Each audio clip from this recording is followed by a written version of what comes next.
Do you like conversation on a variety of topics? Feel like no one wants to talk about the things that interest you? Tired of only hearing the same political, sports, or catastrophe talk?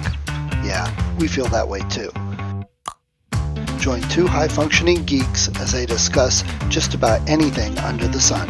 We can't tell you what we'll be talking about each week because we don't know where our brains will take us. It will be an interesting conversation though, so hang on and join us. Here comes the relentless Geekery.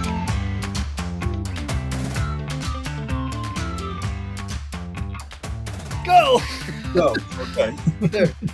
Weekend, fantastic. I was in Salem, Massachusetts. You ever been there? I have only been there, but never like on a cool costume parade weekend or anything like that. What Yeah, what brought you to Salem? I don't think they did anything super cool like for the 4th of July, but it was packed. There definitely were people there.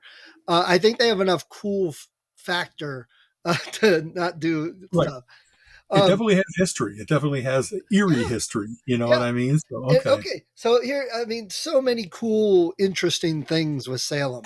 Um, you'll learn when you go. There's it's weird. We talked about this because I was there for a writers' conference event, and we were Okay. working on an anthology, all of us writers, and we were talking. It's a little weird because we like the history. I mean, not what happened, but we like learning it, and we like, being immersed in it. But Yeah. it feels a little weird then when you walk out and they're selling like t-shirts and it's like capitalizing on what happened and it wasn't a proud moment in history. Um, eh, Exactly. eh, I know I've seen like a Doonesbury strip at one point where somebody was visiting Graceland, and it was all about, oh my God, the king is dead, and that's so sad and stuff. And of course, the next thing they come up is, hey, I've priced these cigarette lighters to move at $5. So, right. really, is there anything that doesn't get commercialized and therefore a little bit degraded? You know what I mean? Exactly. Yeah. But my opinion was, get into the spirit and enjoy it. That's why we're here. Sure. We're not going to change anything. And I think for a long time, what happened just from hearing various things is Salem is not where the actual like hangings and stuff were. You'll Okay. find that out. It's the neighboring town. Um, Okay. but I never knew that. I mean, that name is so associated with yes, witch burning and prosecution, persecution. You know burning what I was mean? only in Europe. We hung I knew people. that part. I knew that was a thing that everybody says that is historically proven wrong, and that Right, it was much more duckings and hangings and things like that. right. So, So okay. it was a mixture, and we had a really good talk. One of the author's husbands is a PhD in history, and one of his favorite topics is the witches of Salem and everything, Okay. and everything leading up to it and everything after it and stuff. So here we go, fun facts. Big brain time. Uh, but we know there was a spike in the witch trials. But when was the last witch trial in America? I'm hoping like 1700s, that it didn't break into the 1800s or anything That, like that that. that's I close. mean, It okay. was 1920. Oh, so I mean, that's just what is testament to the foolishness of human beings and the overreactivity. Like, Exactly. hey, my cat died, my milk soured. It's got to be evil forces, and Exactly. that woman has a wart, and craziness ensues. Yeah. Oh my God, that's terrible. And when, 1920 in Salem or no, it elsewhere? was. Sorry, I don't remember. It was just mentioned. Um, but it was Yeah. just somebody was ticked off at this lady who owned what like this occult shop. Okay. So, and that's the thing that really struck me with everything I learned about the witch trials because we went through several tours as a group and various stuff. But it was just really the girls went, that's a witch. Boom, they grabbed them, and now you're in trouble. Right. I mean, sadly, it's been like that for various different things over the course of history. There was a time where any accusation of rape or sexual harassment was, that guy was done for unless he could really Yeah. prove his way out of it. And believe me, believe women, there's been much more evil crap going on that has been reported, but there were also weird jealousies and opportunistic Yeah. accusations that were done. And so you still have to have the rigor of a trial. You can't have mob justice because there is no justice. And, There's vigilante craziness. You and know what I mean? So, yeah, and I mean, McCarthy is an obvious example. of Um, course, but you're a communist and therefore you're banned from life. right. Cancel culture is an encapsulation of that in modern times. Yes, So, and I even said this because I went through this about 10 years ago, 11 years ago, where all those women were stepping forward after Cosby and saying, "Well, that man accosted me, that man did this," and ruining lives. Johnny Depp's a good example. Now, I'm not right, saying the man's perfect. I'm not saying he's a model citizen, but he was accused of some pretty horrendous things, and everyone right. started shunning him. He lost jobs. He lost acting stuff. And then it came out that she basically just lied. Exactly. I mean, I mean, this is a weird thing to say. Where's her punishment? I know Exactly. you know what I mean? I don't want her to, there should be something for when the impact of Right. what you've done wrecked the guy's life, took 10 years out of his career or whatever. And then when the story starts to unravel, it just seems to be, oh, well, she was just emotionally distressed or something. No, there's really malice and the willingness to maintain an evil story for a long time until you have to let on that you're lying. Right. So I kind of want justice to go both ways because people that lie I, like that make it that much harder for the truly horrific crime victims to get believed when they first say something. You know what I mean? yeah. That Yeah. there's automatic pushback in far too many ways. And part of So it's our culture. Oh my God. We don't want to look bad like we're not believing the women anymore or supporting them. So we'll go the other, and I've said this before, going the other direction and immediately, arresting somebody and ruining their life. right. You know, This is here a sweeping statement. This is a terrible thing. We're both in Mensa, and Mensa has an internal hearings process where there are people that are really unmutual, shall we say. They're not good members. They have gotten themselves in horrible situations where they've done harm to other people. Well, the problem with that is that Mensa isn't the law. We don't have anywhere near the rigor of can you really investigate to get to a point of certainty? Do you really have standards for proof? Do you have the ability for everybody to face their accuser? So every time that they play it being the law, but don't have anywhere near the standards of that, it makes me very, very nervous yeah. because there's such possibilities of miscarriages of justice or of justice not being served because you just can't you can't force someone to come into the courtroom. You Right. can't subpoena someone. And I don't know. I just when people want to play at it instead of if you're gonna call yourself a court, you have to take on all the rigor of the court. There has to be discovery. You can't surprise someone at a hearing with things that they've never heard about. It's Yeah, not the you know what I movies. mean? It's like, and what's funny is everybody has seen enough of those cop shows and courtroom dramas and stuff like that that they know what the law is. They know how it works and how it grinds. And so when you don't do those things, you're very voluntarily doing it. You're Right. subverting the due process of how if you're going to act like a court, you have to be a court, and they don't. And so I just, it's not only, of course, in Mensa, it's in every homeowners association. It's in like every place where people gather that they just like being the decider. I know that's a kind of an overused, accusatory thing for Bush and now others that have taken it on, but it really is how much they just want to make a decision without having to say to others, here's how I came to that decision. Here's the proof that I Show gathered your that made me work. come to it. Show your work. Exactly. And I'll tell you, I've been in far too many volunteer organizations where I have said those things. I want them to see what we're doing. I want them to see the rigor that we're applying here. And everybody else gets impatient or they're like, how can they not believe me? It's like, it's not about anything about you. It's about the standard you have to establish and stick to here is such that you really could explain to anybody how you made that decision. Right. Not just, I got angry. I got scared. I made a flip decision. It's really weird. I don't know, some people don't have that in them, but then they need to step back from being in the court, kind of like being a censor. You know what I mean? Almost always the people that want to be the censors are exactly the ones you don't want doing it. Exactly. Because Yeah. they are the ones that are going to be happy to inflict their taste, Yeah. not a standard of, is there real harm? Is there anything? It's just my taste should be everybody's taste. And that's psychopathic. You know what I mean? Yes. Sociopathic. Yeah. It's So a couple interesting facts, things I learned sure. was in Salem. Well, first of all, when you were there, did you walk around and like look at the buildings and see the little plaques of like the year built and who it was for and stuff? Oh yeah, That was exactly. the That best. you I don't like really have that.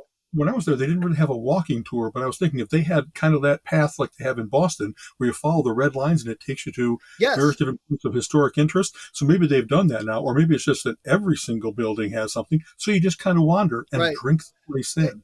They Okay. had both. They did have walking tours. You could go with a Okay. guide. They had, and because of COVID, they had like self walking tours, which you Okay. could get a map. But they had the red line. I saw that and I'm like, oh, cool. Um, Yeah. so that was cool. But I would advise if anyone's listening to this, they want to go to Salem, if it's during the summer when it's touristy, uh, get there earlier in the morning, find a parking spot, and just expect to walk around all day. Absolutely. Yeah. Colleen and I have learned that often, that sometimes when we go to like a place where we know we're going to do a lot of walking, we actually stay out of town, take the train in, and just commit ourselves to we're going to be on our feet all day. Right. You know what Yeah. I mean? Waiting for a parking Driving spot is can take up so crazy. much. Yes, exactly. So, So, anything that stood out? Like I know you said you learned a lot of stuff. yeah. Anything that was really surprising, or did you know a lot about Salem that it was like, oh, here's this place I've read about? You Um, know? well, there were a couple little places like the Witch Museum we went to as a group, and they did some presentations, and those were cool. Yeah. The two facts. Well, first of all, did you know, and you might know this, that they created a whole new court just for these Salem witch trials that allowed spectral testimony. So I could say, "Oh, I saw so and so's a spirit floating above the town. They must be a witch," and they allowed that and charge people using that. So I didn't know that, but unfortunately, it fits in with the Inquisition and other things that have happened like this. Yeah. That if you can't prove it, you'll find a way to bring in other Well, factors that let well, you see, but they prove it did by prove it. testimony. They Well, did prove it because they yeah. saw their ghost floating above the town. So you see what I'm saying? If you can't prove it in reality, you'll Yes. create an unreal situation so that it's just the force of someone's testimony that can carry the day.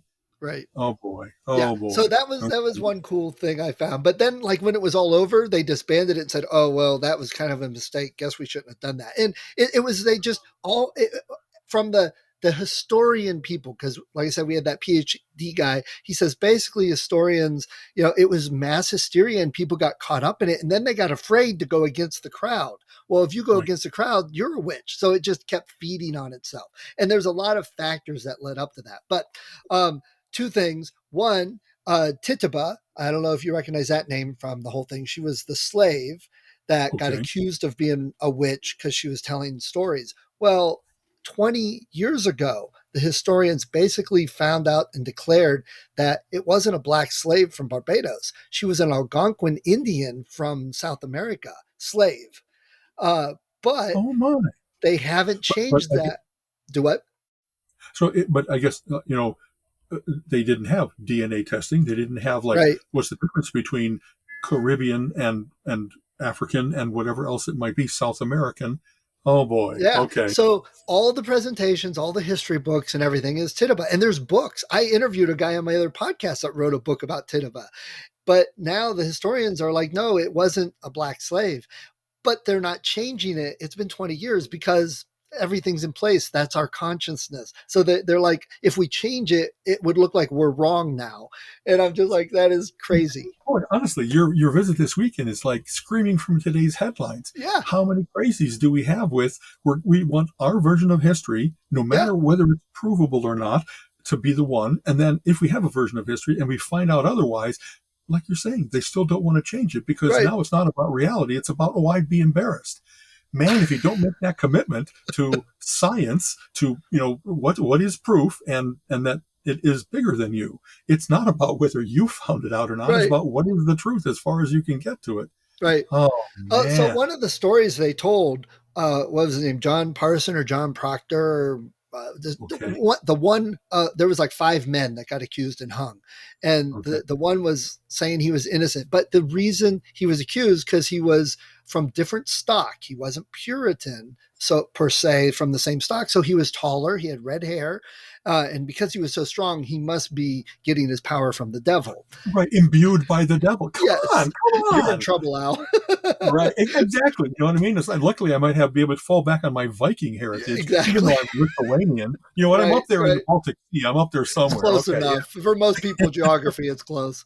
But so he was like standing on the bar with the rope around his neck and he recited the Lord's Prayer.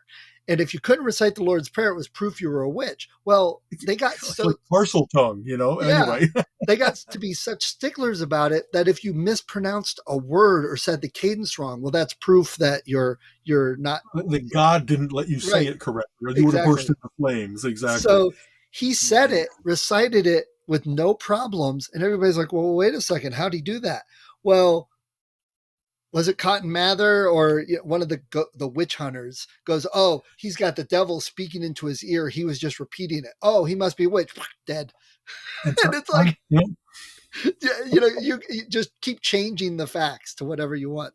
So right? anyway, Cotton Mather, which you may know the name, and I don't know if you've ever played the Yes, Salem game. All these characters are in the Salem game. exactly.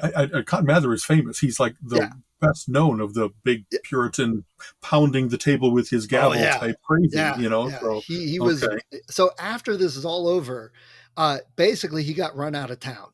Nobody wanted him around anymore. They're like, yeah, you caused a lot of problems and we're sorry about it, but we'll blame you and you go away type thing. so So scapegoating 400 years ago. Okay, yeah, 300. Okay. there was an opening for president at Harvard. So he went and Oh, applied for the Harvard position and they said, "Oh hell no, we don't want you." you know, We know your reputation. You're not going to help our school. So he got ticked off and said, "Well, fine, I'll go start my own school." So he got a buddy of his from Yale. He was able to do all the teaching stuff to get started. And he got a okay. buddy from Europe, Mr. Yale, and they formed Yale College. And that is why to this day Yale and Harvard have a rivalry. Man, is that really, really, really verifiably Yeah, true? Because yeah. I never heard the Cotton Mather background for Yale. You know Uh, what I mean? it, Wow, they wow, again, they've kind of subdued that fact because of who he yeah, was. man. You know, when I was growing up, I think in junior high, not even high school, we had to read The Crucible. You know, Yeah. Arthur Miller. There's a famous story about, and I always thought, like, if they've stopped teaching that, like they have stopped teaching any number of things that, oh no, weird language or it makes the kids uncomfortable or whatever. It's a Well, it's trigger. It's yeah, yeah, yeah. exactly. But you have to know that we've got terrible stuff in our history that we overcame it. And that's the key. It's not terrible stuff and we embraced it and we're still terrible. It's like if you read The Jungle or The Octopus or The Crucible, it's like there have been times when, people got away with literal murder and yet justice ground slowly and finally got to it, or we passed laws about monopolies, or whatever the solutions are in the various different books. But and then also it's worth learning the lessons of. So why was somebody accused of witchcraft? Oh, they had a nice plot of land that somebody else wanted, and if Yeah. I can get this guy killed, funny, I get to have the mill. I get to, you know what I mean? I get to extend my holdings, and so that whole thing of follow the money, like that's applied way back then and way still now. Hmm. There's so many things. It's not about what people are being accused of. It's who's behind, who's going to gain from this terrible situation, and it's often terribly mundane. You know what I mean? That Right. that someone getting accused of awful things. It's like, wow. So It's anyway, not new. that it's not new. So Exactly that. speaking of Uh, that, there was one guy. His name was Corey. I forget it, something Corey, but he was like 80 years old, and they accused him of witchcraft, and they pressed him, which was put the board on, stack a stone on there, and right. they kept saying, "Do you admit you're a witch?" He said, "More weight." They put another one on. He said, "Are See, you a witch?" He I, said, "More weight." And there so you for go. 2 days he lived, and they kept stacking boulders on top of this poor old More man and till he more. died. The thing was, if he would have admitted he was a witch, they would have taken his land and his family wouldn't have had it. But because he never admitted it and it killed him, well, he was innocent, so they kept the land. But that family still owns some of that land to this day. The generations Okay. passed down. So that Because was of his kind of cool. bravery, because of his stubbornness. You know Yeah. what I mean? You know, That's and and even amongst those terrible things, there's great stories like that. yeah, That people like, there will always be crazies like you, and I will not give in. not bow You down. know, He so was definitely wow. the pushback. Then, and then if you were found innocent, because there were a lot of people accused but found innocent, Hmm. but you had to pay for the jail cell and the shackles and the chains that you were in. And if you couldn't pay for it all, then they kept you in jail until you could. So your family, literally, there were people that were innocent that were kept in jail until their family raised with the money.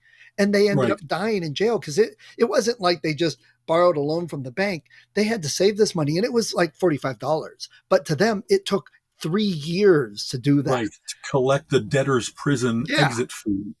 Oh man. it's So just I mean, is that again screaming from today's headlines? What are we seeing be recreated? That we have, prisons for profit? That we find out that this crusading district attorney has sent all kinds of innocents to jail because he was getting a kickback yeah, from the prison? And like, it's terrible. Like I once read, if you want to learn about humanity, all you got to do is read Shakespeare and the Bible, because all those stories are there. yeah, All the greed, all the betrayal, all the jealousy, all the egotism.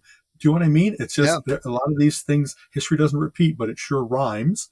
And you'll see these things happen again and again and Yeah, again. It's it's terrible. crazy. And so, I mean, And I understand why Salem said, we don't want to be associated. And they kind of subdued that whole thing, and they tore places down. They didn't want the places around.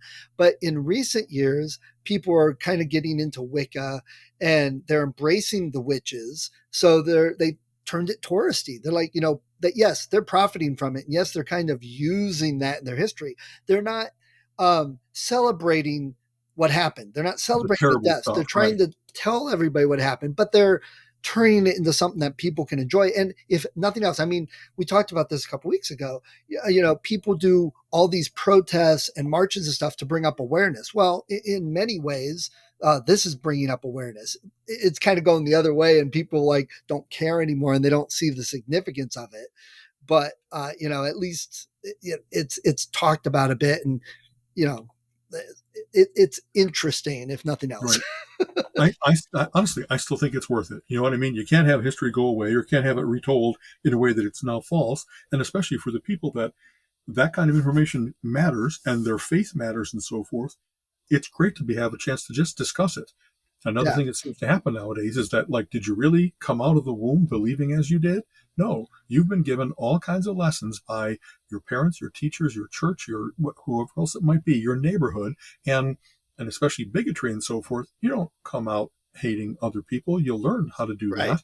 And so, this kind of thing of that we're a one religion nation, or that we're a one politics nation or anything, it's false on the face of it. But the fervor with which people say it, I always think, well, that should be enough to convince you to go the other way. You know what I mean? That the right. people that really are that crazy in their beliefs and that don't want to submit to facts, it there's automatically something wrong with them. So the burden of proof for something extraordinary is also extraordinary.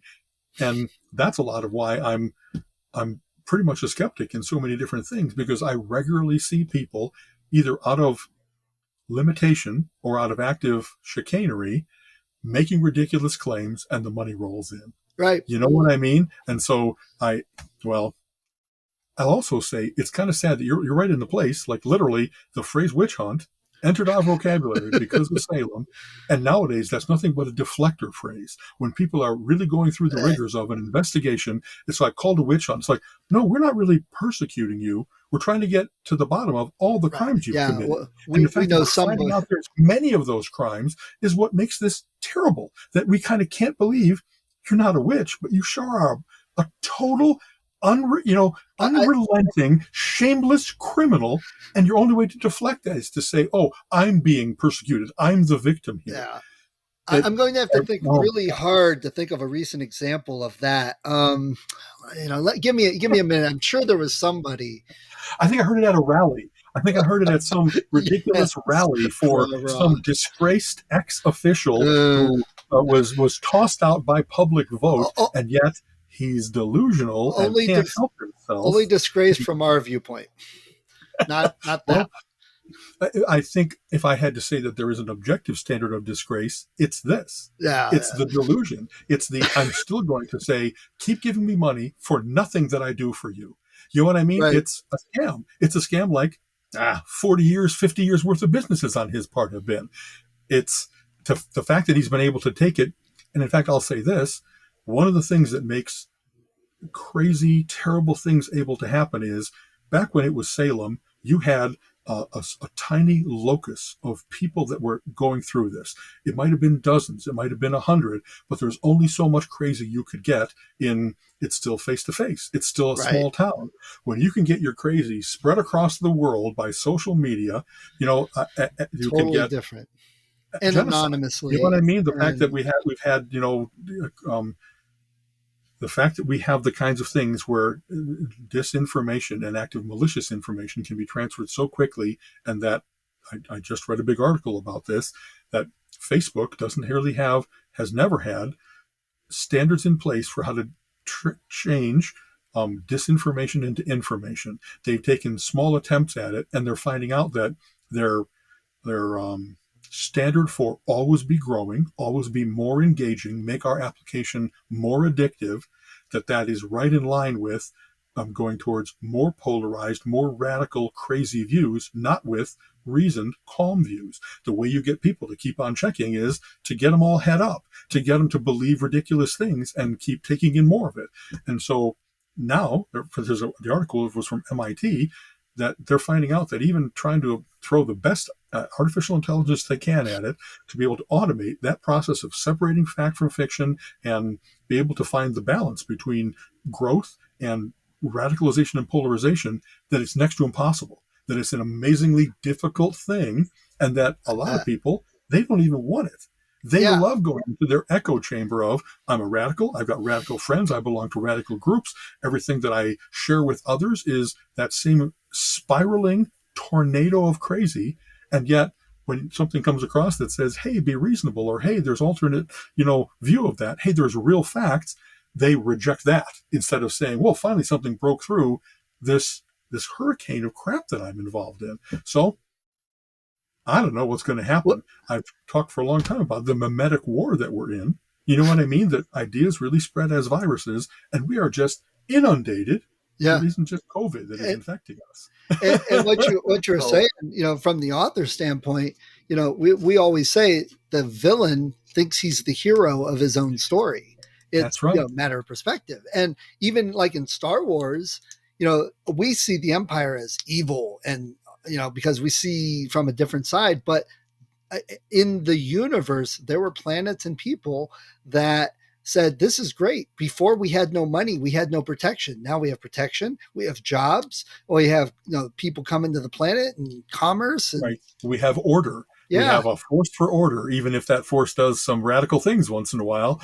But still, a lot of people prefer the right. nice, comfortable change instead And, of true freedom. and even then, that's a So, interesting example, and I know it's fiction, but these planets were separated. So if these people are just looking at their planet, they're like, well, this is great. I don't know why I've heard rumblings that everything's, people don't agree with this. They're crazy. Those people, and there's people that blew up at one of the Death Stars. Those people are terrorists, and that's exactly. their viewpoint, because the Empire never actually subdued them and never did anything bad.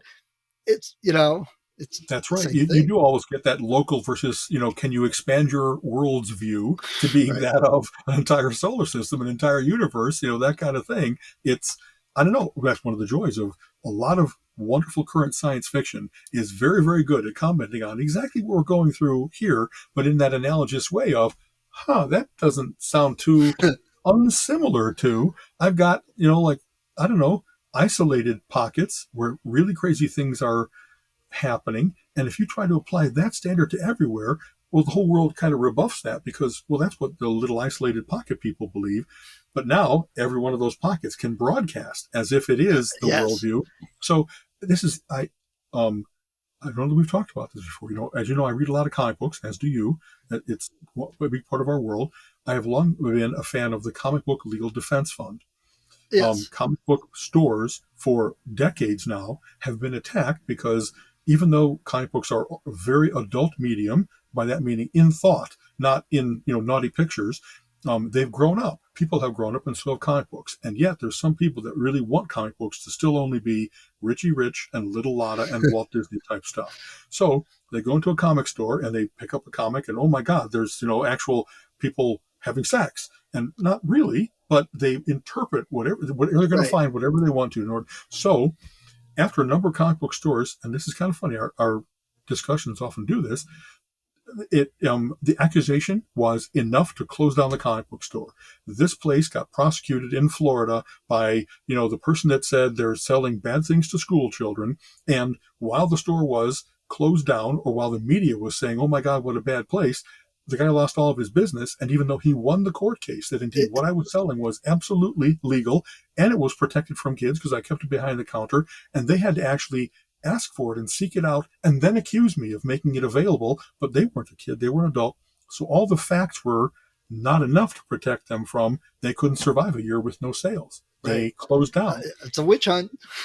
So the whole point of the comic book legal defense fund, and just that, they are the ones that support against the real crazies that have tried to shut down those kinds of places. And as you know, there's massive banned book lists. There's still people that, again, they try to inflict their taste. I don't like 1984. I don't like Huck Finn, whatever else it might be.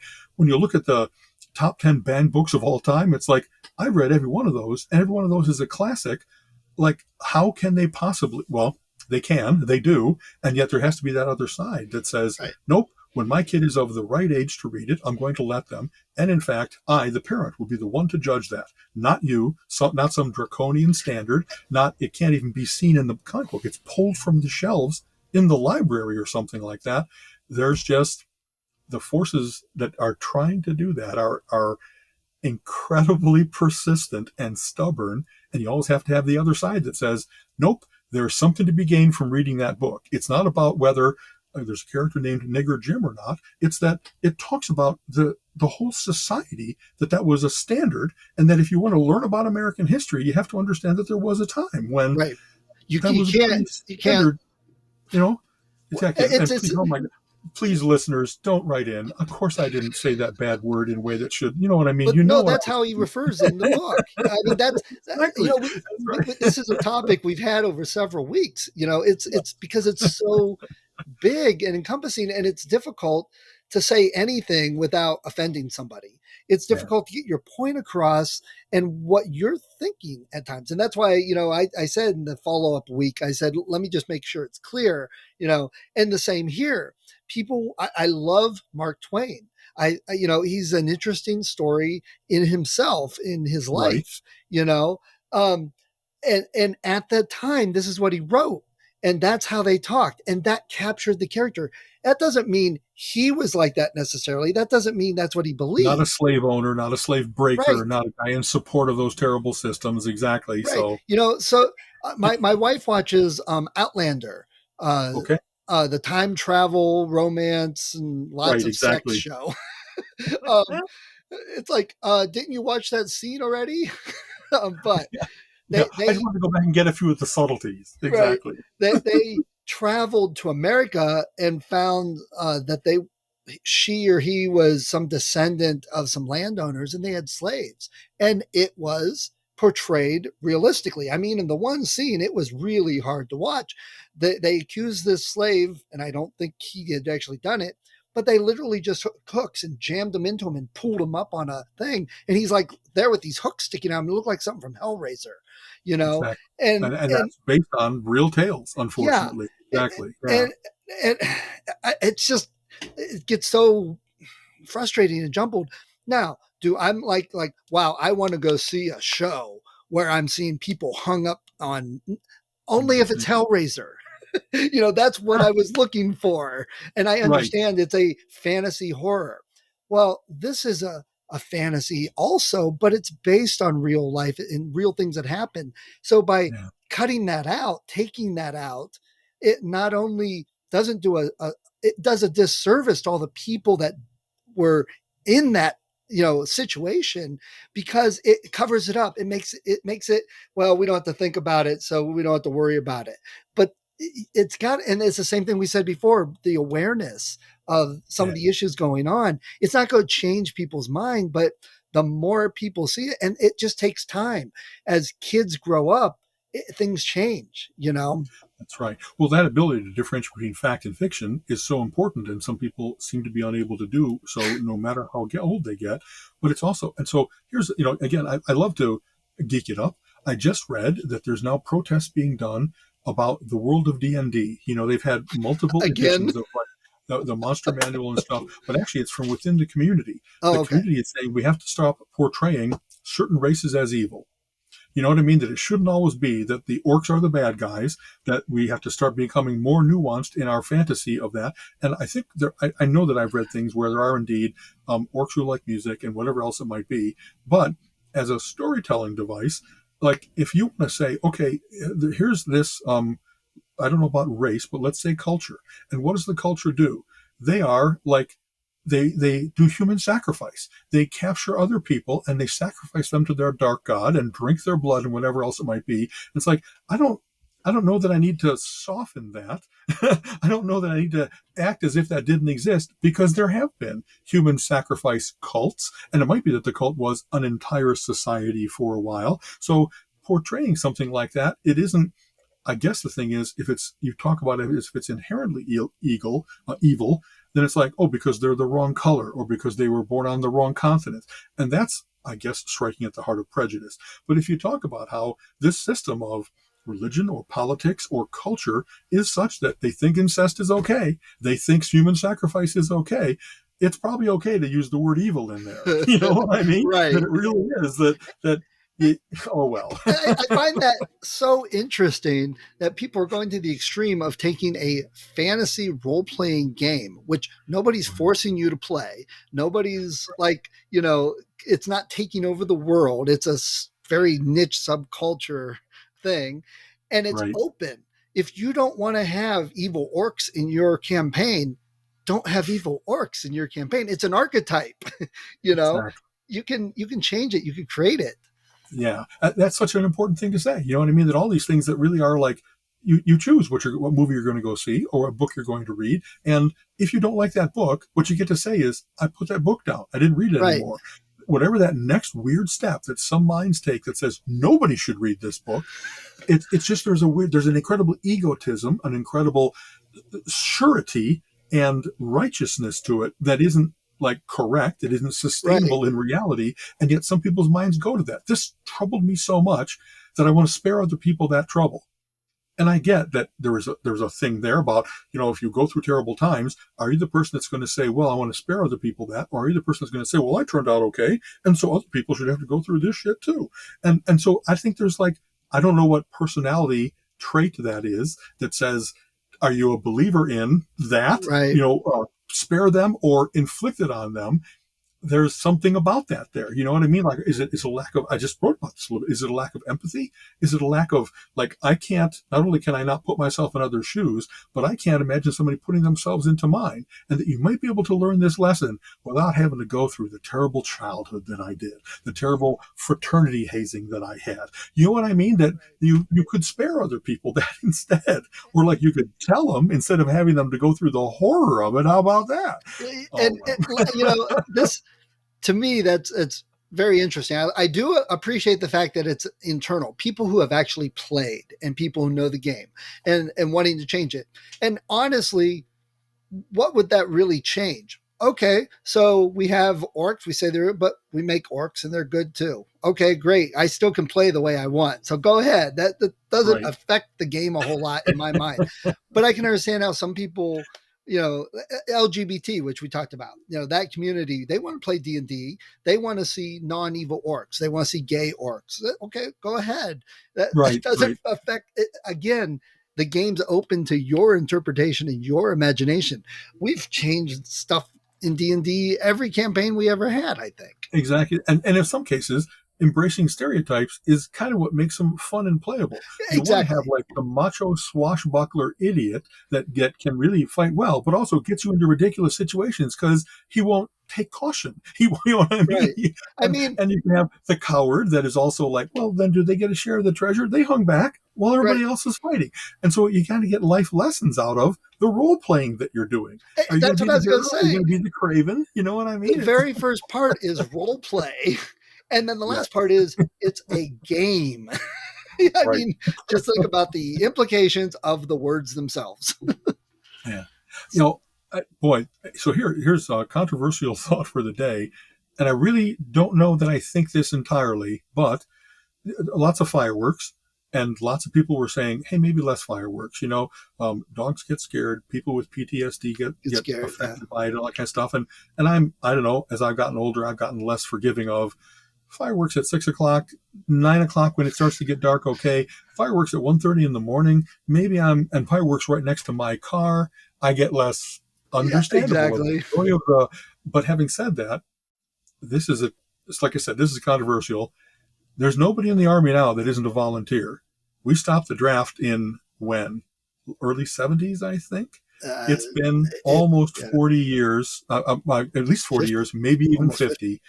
And so I really understand that we need to protect our troops and give them the equipment that they need, and make it so that they're in a life and death situation. Make it so they can live. Make it so that they are effective in what they're doing. There's nobody in the Army that didn't choose that.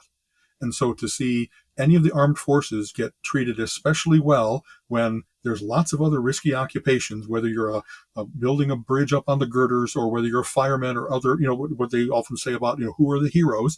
Like, I kind of want it to be that, and I guess it isn't talked about all the time, but on the 4th of July, that tugging at my heartstrings about somebody that has PTSD, it was a little bit rang false to me, because it's like they went over there. They kind of Well, they bought in, and when you buy in, you buy into the entire system. And there's no way nowadays that you didn't know how bad a combat theater can be and what kinds of things happen in combat. And so if boot camp didn't like teach you, didn't weed you out, that and then you got traumatized, I really understand that we have to take care of them. I don't want it to be that they are treated any differently than any number of other situations where people that go through PTSD need to be handled as well. And so, yeah, you know what I mean? I don't know. There's sweeping statements I could make. Like, I hate seeing um, teachers that just went through COVID that had to deal with life or death situations and huge changes and alter their lives in lots of ways. And they're not in combat, if you will. And yet they're in combat if we have shooters in schools. They're in continual conflict with. I'll well, stop there. It well, just is.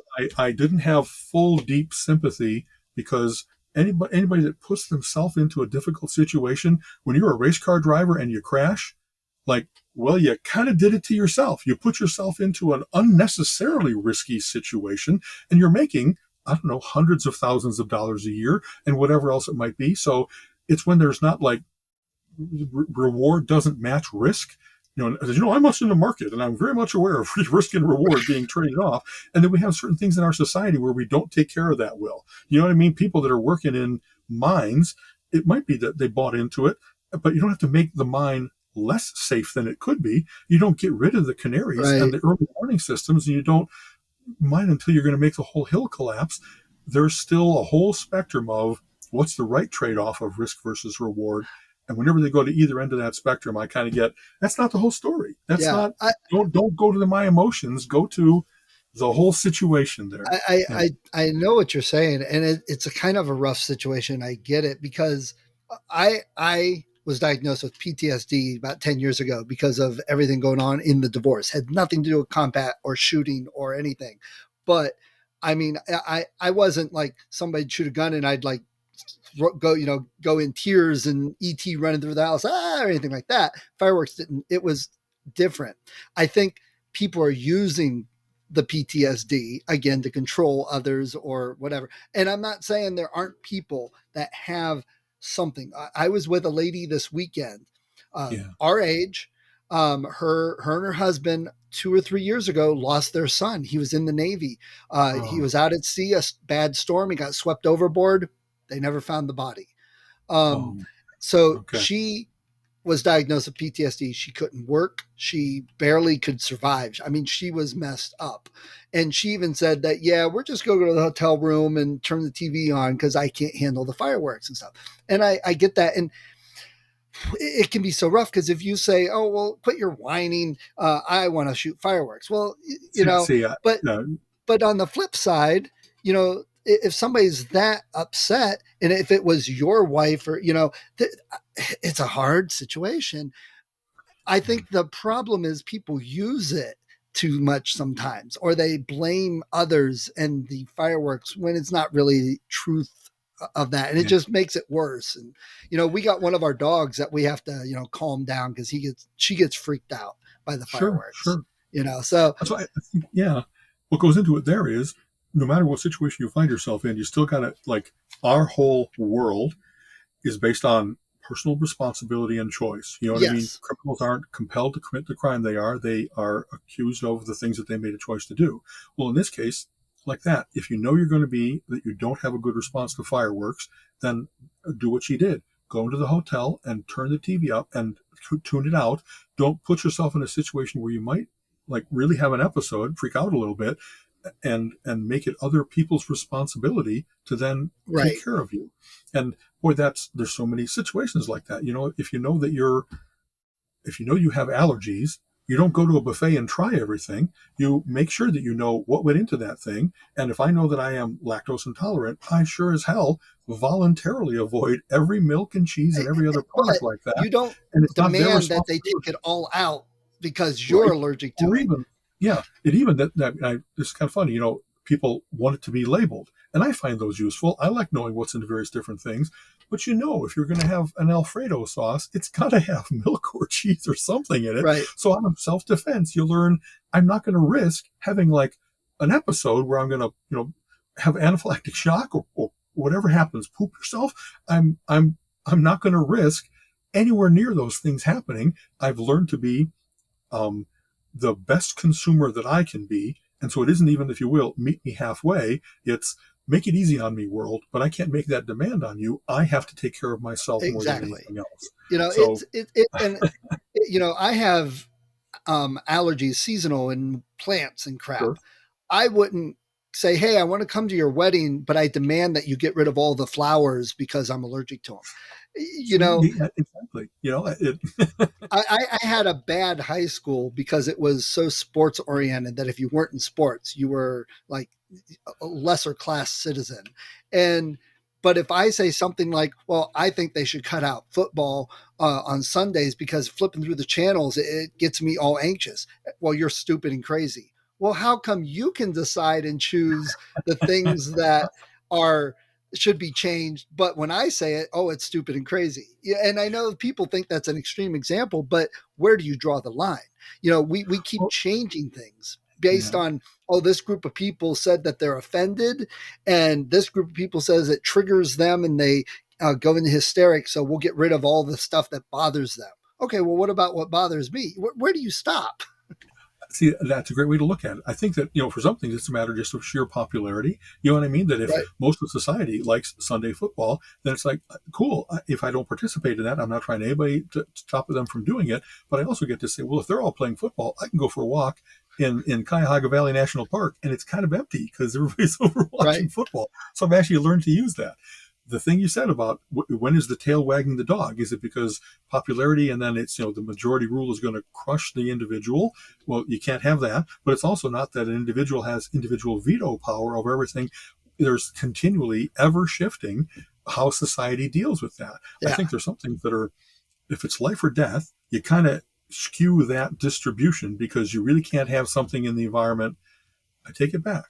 There are things in the environment where if people have any instance of them, they really could die of, like I said, some, not lactose, sorry, grain. I had a friend that really, if they had any trace of, um, if you had a salad that used to have a crouton on it, and they had just brushed the croutons off to give him, something without celiac, without that kind of thing, he could still get the effect. And he actually carried an EpiPen that you had to, like, give it to him to stop him from going into immediate shock.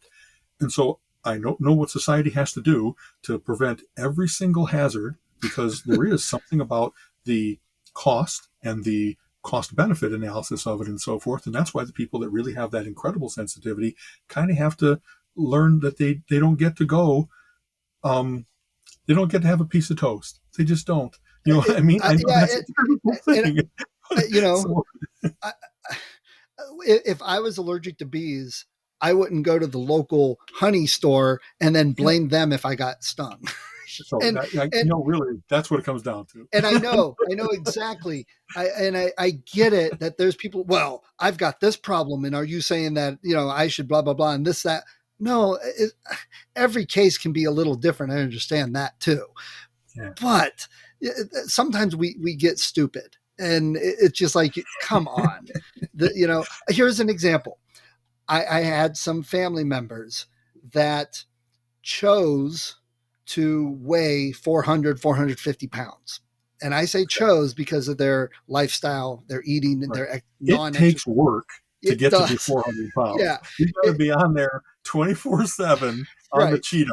But Right. anyway, okay. So they would go to like a movie theater and say, well, I want these two seats, but there's only one, so somebody should move to accommodate me. Or a plane, it's like, well, I should get first class at normal price because I can't fit in those seats. And so again, they chose to do that.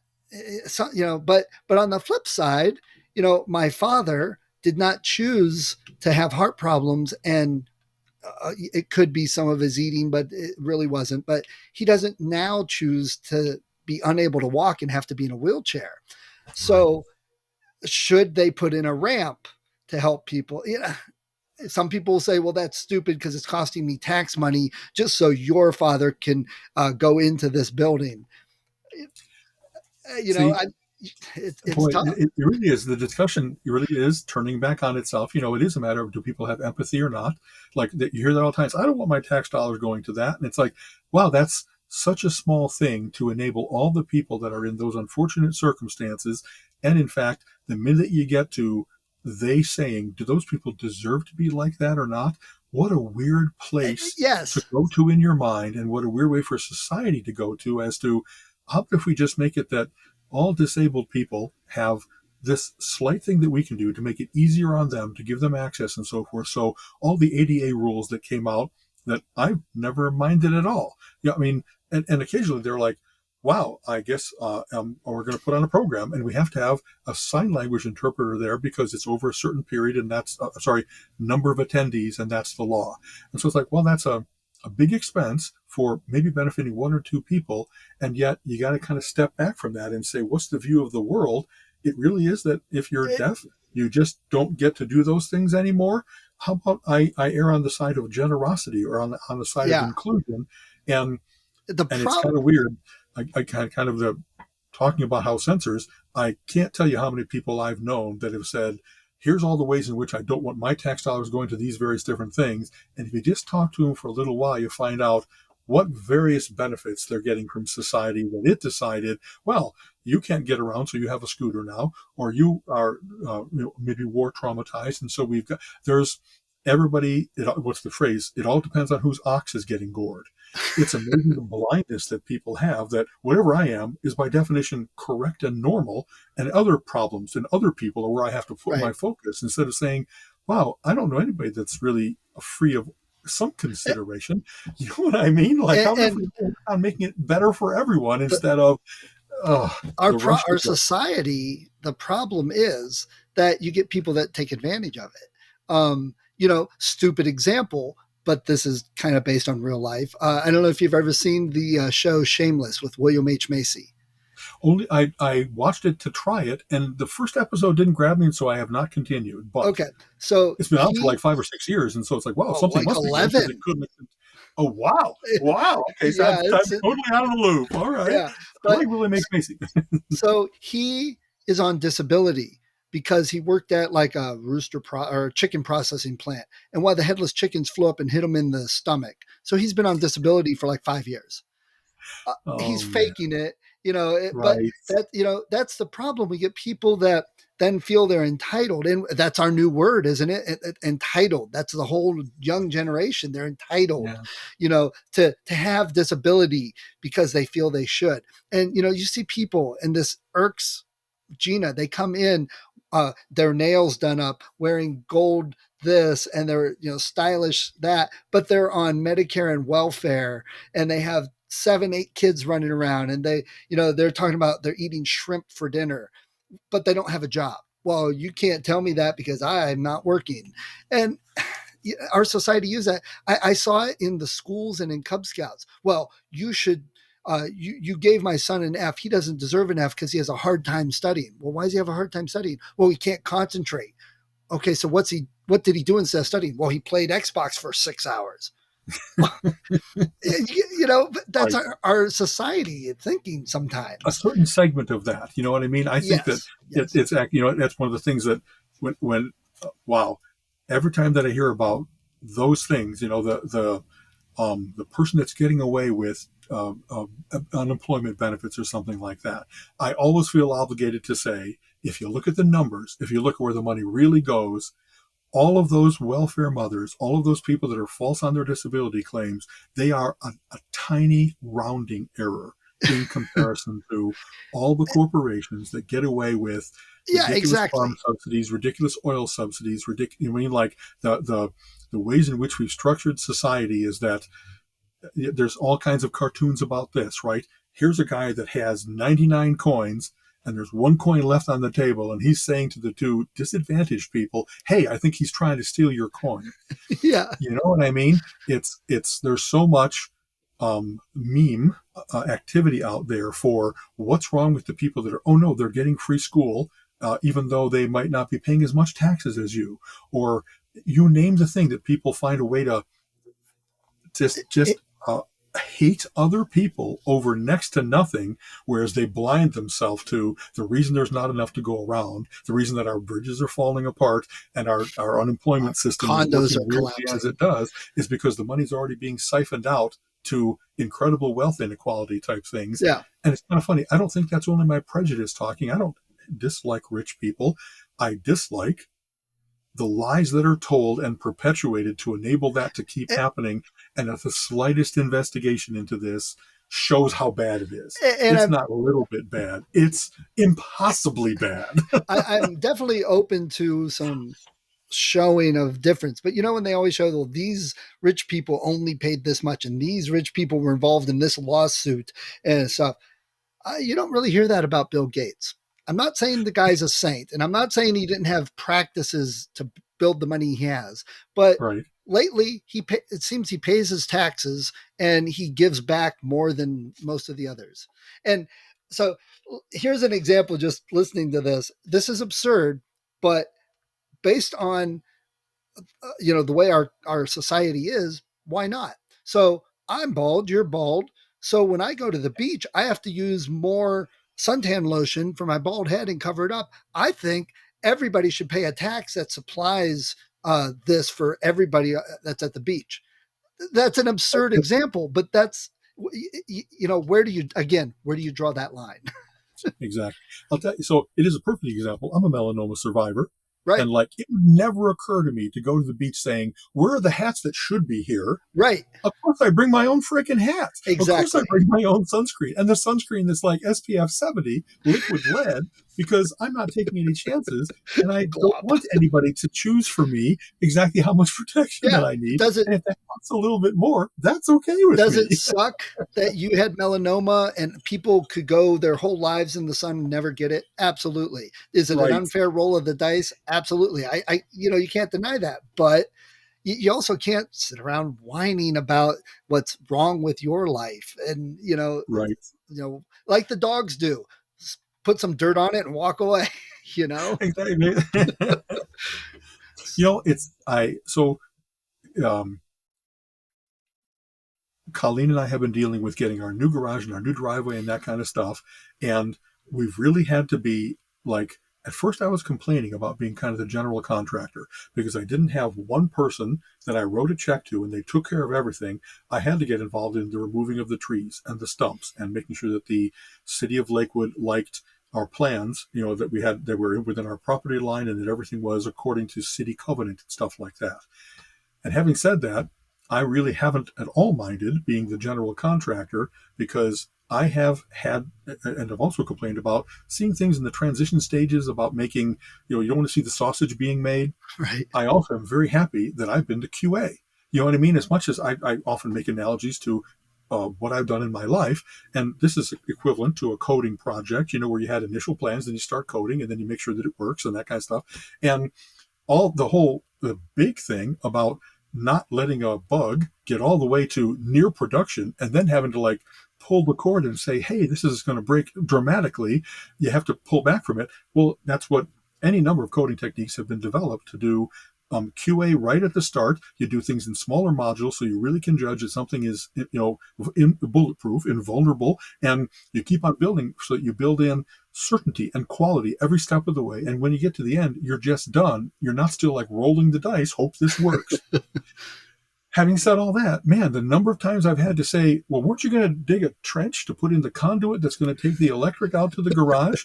And then it kind of like occurring to them that, yeah, putting that thing in, baking the security into the project instead of doing it as a tacked on add on later is just the right way to go. And indeed, it might be you have to pull the line on, the stop production. You have to stop what was going on. I know you brought an entire crew here to do it, but doing things in the wrong order, doing things not to the level of quality that you need. Thank God I've been involved. And it's kind of funny. I'm kind of an easygoing guy, a get along guy. The number of times I've had to nag, meaning not just mention once, put it on the punch list, put it on the QA list, and see it resolved, I've had to do it half a dozen times. And when it finally gets done, it's very satisfying. But it was just a matter not of it's the right thing to do. I pointed out a fact. It was a matter of persistent nagging on my part.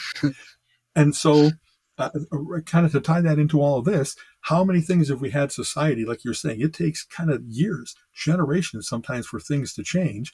And sometimes it really does take those people that are going to say, That's true. this isn't right. This isn't right. I'm going to keep talking about how it's not right. And it might be that little groundswell of people listening. And well, it's not the popular opinion currently, but we've had a number of popular things that were pretty terrible back in, you name it, the Right. 1860s, the 1920s, the 1950s, and not just here in the United States, all around the world. And one of the things that really makes me sad is the regression, where you see, well, we figured that out. You see the people with signs at like, why am I still protesting this shit? 50 years later, True. it's just the weirdest thing to have whatever that is in human nature that says, I want the easy solution, no matter that it's wrong. It's not a solution. It's just something must be done. This is something. It must be done. It's like, no. Pull back and take a moment to think about what you're Right. committing yourself to here. Yeah. Oh, well. And when you were talking earlier about the PTSD and the fireworks and the soldiers, Sure. I was young, but I watched all the 80s movies where all the soldiers coming back, all the people yelling at them, spitting at them. And we've changed that where, a big during the Gulf War, it was, don't hate the soldier for, hate the action, hate the people pushing for this, and That's right. they're just following their Hate job. the Rumsfelds, hate the McNamaras, Yes, sorry, Donald. which Okay. is great. That's probably the way not probably it's the way it should be, and I'm glad society changed to that. But the things, like with the PTSD, I still think the ones that are suffering from it, it's still okay. Totally different topic. Oh my God, we should probably do 4 or 5 episodes on this. But I'm not an expert. I'm not certified. I'm not a psychologist, nothing like that. But the study I've done on mental health and how people are affected by that, and I see examples of that in my own life with people and in society, just the way that it changed. Somebody with borderline personality and narcissism can come up to you and say and convince you completely that the person they're living with is doing this, that, and the other thing. And there are so many people that will just jump on that bandwagon, just like we were saying with the witch hunt, and ruin a person's life. But it's because of the mental health problems. Right. And And saying I'd like to hear both sides, I'd like to investigate for is myself. crazy in today's world. And it does seem to be like that's, it isn't that I don't believe you. It's that I think there's an important thing here that I need to know as opposed to only be your friend. It isn't about being your friend. There's a bigger thing involved here. Yeah. And whatever that reference for the truth is, it isn't that popular nowadays. And so I wonder the people that will just jump on something and I wonder with all the protests, with all the witch hunts, with the going from hating soldiers to embracing the soldiers, I would love to find out more about how that's interpreted by psychologists, psychiatrists, and how our brain works for those instances. Because Yeah. people don't want to talk mental health. I had to deal with that going through my divorce. They never wanted to talk any mental health issue unless you're babbling and acting what we term crazy. They don't want to deal with it, and I think it's a big issue that affects a lot of people. But there's no recourse, nothing to do to help fix anything.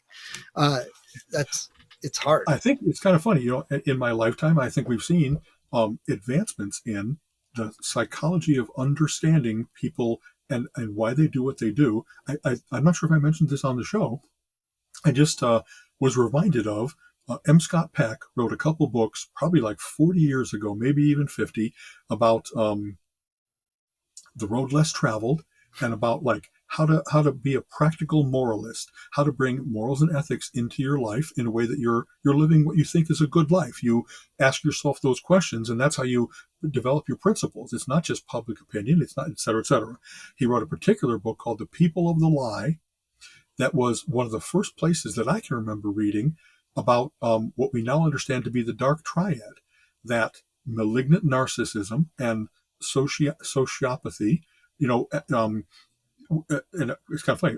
Where's the other part of the triad? It'll come to me. Where like now we understand that there really are people that are they don't have any empathy. They don't act in a way that we'd be able to say, oh, they just made a mistake. No, they were actually very driven to get whatever they wanted from whoever they wanted, and had no qualms about doing awful things.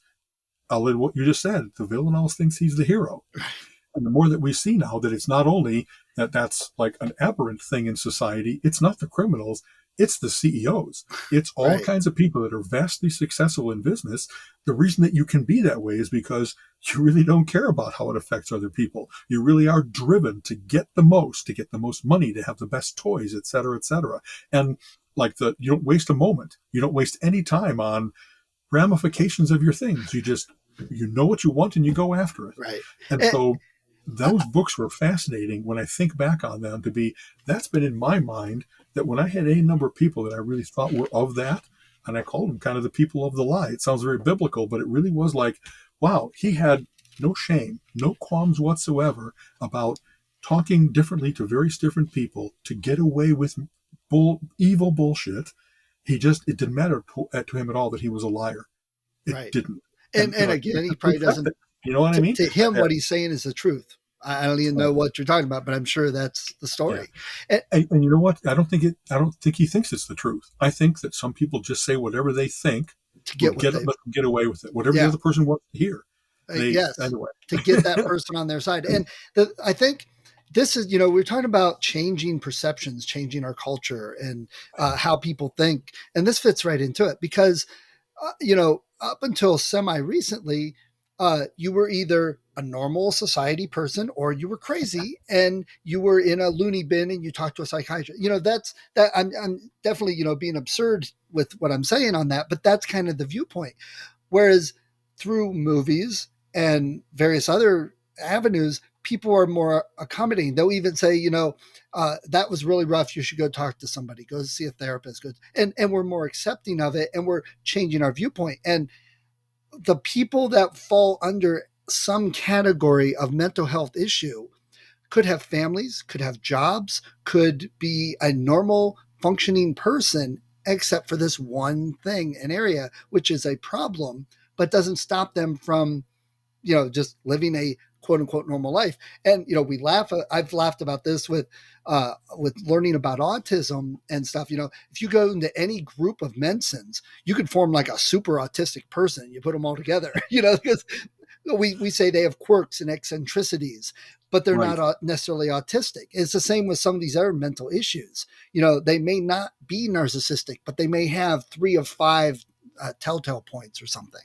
Okay. You know, Exactly. it's Yeah. it, The fact that society is formed out of all those people, and that it used to, I guess we have gained understanding. I mean, now it's someone is quirky or eccentric, and it used to be that was only based on how did you fit into society. But right. now there's all the other, like almost autistic superpowers of, well, they get so focused that they lose themselves in their work. And, Yeah. and we're more accepting of that in some ways now, of little Billy, just like reads a book and the world tunes out around him. It it's I like the fact that we're accepting of that. But for those people who see that there's a dark side to it and that it's had some debilitating effect on their life, they can go in and talk to somebody about it. Try to, like, just as if, hey, my car's making a funny noise. You go see a mechanic. You go see someone who knows Right. more about that system. And if my car is making a funny noise, don't know why, but let's see, what's my quirk? I have a lot of things. I think it's because I like having lots of things and collections and so forth. But when I look around and it's like, okay, maybe now I have too many things, but I've got habits towards collecting things. How do I govern myself? How do I get kind of control of that? And especially not have it be, I don't want Colleen to be put out. I don't want her to think that we're one episode away from hoarders. You know what I mean? So there's things that It's falling on me. well, and I get, just that. We're not like that. We don't have a little path that's carved in between all the crap. We don't have old I pizza lived with boxes. somebody like that for a while. So, and I guess I don't know. I'm glad that I'm aware of it and I can kind of laugh about it. A sense of humor helps you get through all kinds of things of like, that's just me. Yeah. It's weird that I don't immediately want to throw something away, but it's not, I never throw it away. Eventually it's like, okay, today's the day that I'm going to go through and all the boxes that I saved that had the instructions in them, I could put instructions in folders and in a tenth of the space have all of the documentation that I need, but I didn't have to save the actual, oh, look at the nice box it came in. Right. You know what I Right. mean? It's not like a fascinating thing. Right. So anyway, when I went, I post my divorce, I went through some coaching and I don't think it was really psychology. I take it back. It was, trying to like learn about myself so that I wouldn't do the same mistakes. A certain amount about me is like, wow, something's happened in my marriage. It was like, I really wasn't a bad guy. I don't think I did terrible things. And yet it came to a difficult end. At least don't let that happen again. And Right. so one of the joys of going to talk to anyone was, wow, I'm someone who's really focused on me. I can like, this is a safe place. I can tell them the truth, and there's, remove the shame element, remove the how do I want to portray myself in society element. Don't worry about everything making sense. Just kind of say, well, here's how it feels, what I think, and that those are different things. In a lot of cases, it was incredibly refreshing to just work on me an hour a week for a while. Often I'm very external, right? I'm working on coding projects. I'm reading this. I'm doing things that I'm doing, but I'm not. I'm not a project of my own. This was the first time that I had ever really done that. Right. How do I tweak myself? How do I get past the Introspection. in that? Yeah, yeah. And I've taken other, not only talking to this gentleman, but I took classes that were like LifeSpring, where they were like just getting off of autopilot. Whatever habits you've developed in your life are almost always useful. You wouldn't have done it if they weren't, good for survival and betterment and so forth. But there are some things where in the moment of choice, you really have to understand that it's you. It's you making that choice. It's not your background. It's not your parents. It's not all those things. Your mind is amazingly quick and smart. And all you have to do is just not be on autopilot, but make that step back away from something and say, is this really what I want to do? Is it really the best thing? It helped me a ton to be all the problems, all the situations, all the kind of stuff, they're all outside of me. All of that is not me. There's still a core of me that's me. Right. And I get to be the master of my fate and the captain of my soul. You know what I mean? Long ago, I read Invictus, and it's like, I'd love to get to that one day where I really feel that I'm my realized self. A lot of it is self-actualization and becoming your best, truest self. Anyway, that's Well, that's I was going to say I got a lot out of those kinds of things. the whole perceptions that we've been talking about, love it Yeah, or hate it. I think Big Bang Theory and Marvel movies went a long way to changing people's perceptions on the geek and nerd culture and things. And, there you go. we can laugh now. Someone says, oh, yeah, I'm a big geek. Because you have a Mhm. pair of socks that have Iron Man on them. That's not what makes you a geek, you know. But it changed perceptions a bit. And Sheldon, uh, they never said he really had autism. The closest they came was they said, "You're crazy." He's like, "No, I'm not. My mother had me tested." And it's funny, That's a good line.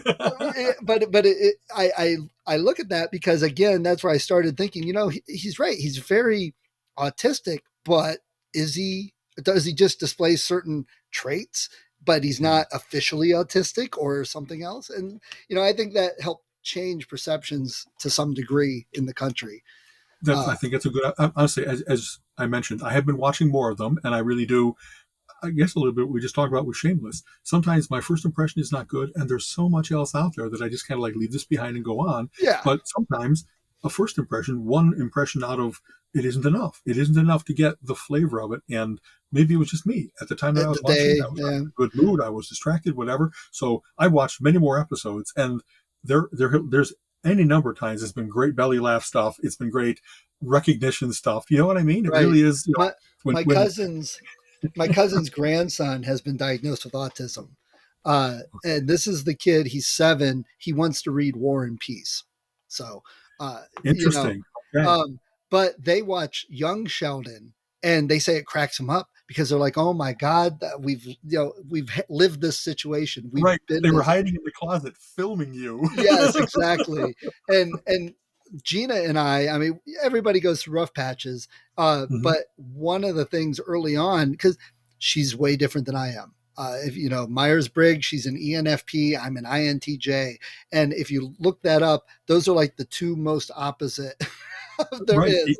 On each axis, it's different. Exactly. Yeah. Okay. But so we watched a few Big Bang Theories, and she had seen it before and stuff too. But being around the other Mensons, being around some of my friends, me, Colin, and just living, she started looking at me going, oh, I get it now. So that was our therapy in a weird way. Yeah, exactly. Well, to find out that you're not alone, to find out that other people act or think, feel, as you do, and that other people can see that in you. I've gotten insights about both myself and about Colleen from just as we go through life. You know what I mean? You meet other people, you watch TVs, you read books. Everybody says this, but it's just so true. One of the joys of reading books is you get to live 1,000 lifetimes. Right. And you do gain understanding and empathy and just a bigger view instead of thinking that, really, my experience of the world is all there is? No, there's so much more. Right. So, right. All right. Yeah. All right, okay. Man. I know you got to get going too. So exactly. I have my dermatology appointment. Having cleverly mentioned melanoma earlier, I'm like 15 years clear, and yet melanoma is one of those things that you need to check all the time because if it returns, it isn't a good one. It's it can sneak around your body and get into important organs. And I need my brain and I need my liver and stuff. Like and most of the other ones. And all the other ones. Exactly that. So, all right. Take care, man. Good luck. All right. Bye-bye. You have been listening to the Relentless Geekery podcast.